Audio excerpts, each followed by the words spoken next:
not even the jumpers exciting me anymore. Really? I thought that was a highlight, Jack. I bought the jumper today to try and cheer things up. I mean, honestly, I was optimistic coming into the game, and I feel like a complete buffoon for being so. An absolute buffoon. This team are embarrassing, and I think, to be honest with you, I'm going to put it out there, I'm really starting now to look at Daniel Farke. I'm really looking at him because there's a real lack of leadership. How come your tone's changed so quickly? Because it's such a dire display, Jack. Right, Christmas deadline is still in place for me, but you lose 2-0 at home to Brentford. 2-1. We did score. Oh yeah, sorry. Yeah, we had. Sorry. We scored. I forgot we scored because we were that bad. I mean, you know, I'm wearing a Christmas jumper with lights on. That's how stupid it's got, Jack. We've hit new lows, I think. I mean, to go through the issues that we've got, apart from Daniel Farke clearly not leading the team properly, you've got a midfielder playing at left back. And by the way, I thought Jamal Lewis, when he came on, looked very good, and definitely 1,000,000% has to start against Birmingham. Has to. You've then got Mario Vrancic, and in fairness, he had a very good first half for me, going forwards particularly. But I'm sorry, we need safety. We need safety. And to not be playing Atete and Tribal when they're both fit is stupid. It is actually really, really stupid. And I think actually the players probably realise that. I think the players are probably thinking, hang on a minute, how are we going to actually protect ourselves today? Like, I'm not just saying it because I'm his pal. I feel desperately sorry for Angus Gunn, desperately sorry, because the guy is getting beat, and it's mega frustrating for me because the defence, and even the defence have got no cover at all. Reed can only run so far, bless him. He's only a wee man, right?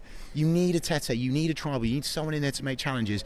And then, of course, I'm not going to hide from it, you've got a grumpy Nelson Oliveira up top. And when you've got him up top having a paddy and not giving it everything he's got, you know, to be fair, great finish today. So in fairness, great finish. But you've got 3 massive issues there, massive issues. But for me, I'm now starting to look to Daniel Farke for some sort of leadership.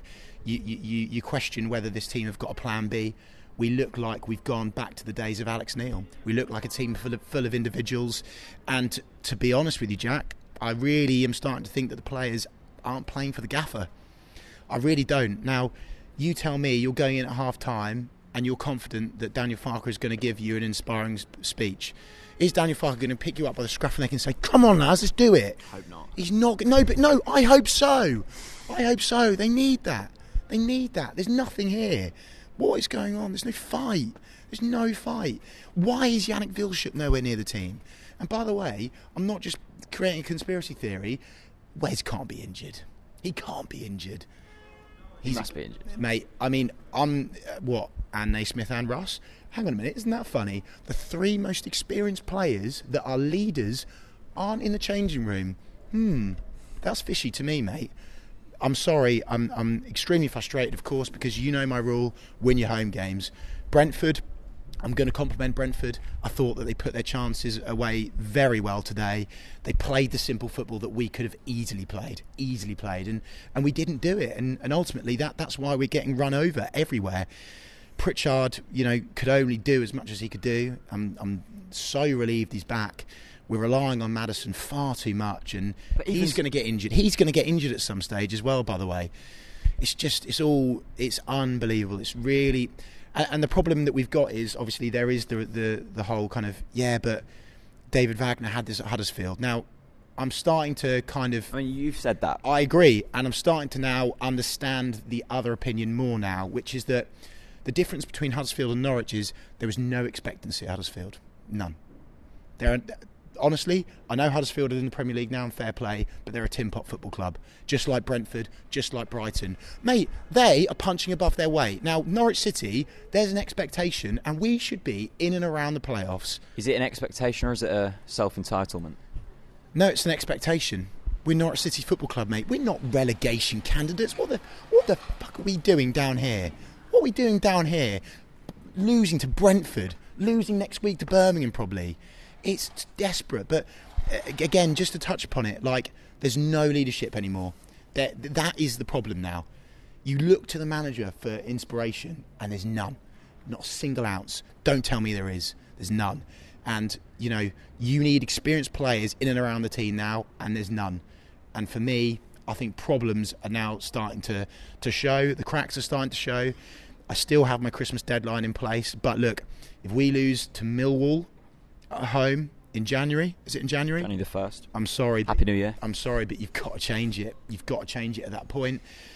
Just to touch upon the Delia chance today, I think it's desperate. I think it's... But, mate, I think they're justified. You Why? can't have a go Why? at fans for saying that. I'm not having a go. I think it's desperate. Why? Because we're literally grasping onto something or someone to blame. Now, if you're going to blame anyone, then ultimately it falls down to Daniel Farke at the moment. Delia isn't putting Vrancic in central defensive midfield. Delia isn't putting Steepman at left back. Delia isn't winding up Nelson Oliveira. Delia hasn't got any money. And by the way, who the hell wants to buy Norwich City Football Club right now? I mean, look, they've got fans dressed up in Christmas jumpers giving post-match interviews after losing 2-0 to Brentford. 2-1. 2-1. I forgot we scored again. Majorly frustrating. Let's draw a line under this year now. And, well, we've got Birmingham first, haven't we? Birmingham's Birmingham. And Birmingham are Birmingham. Mate. And if we lose to Birmingham, Merry Christmas, mate. It's not all bad. 2018, you know, we could rise up to 15th in the table. In other news, we have got some exciting podcast guests possibly planned, haven't we? Hopefully. Possibly. Go have a beer.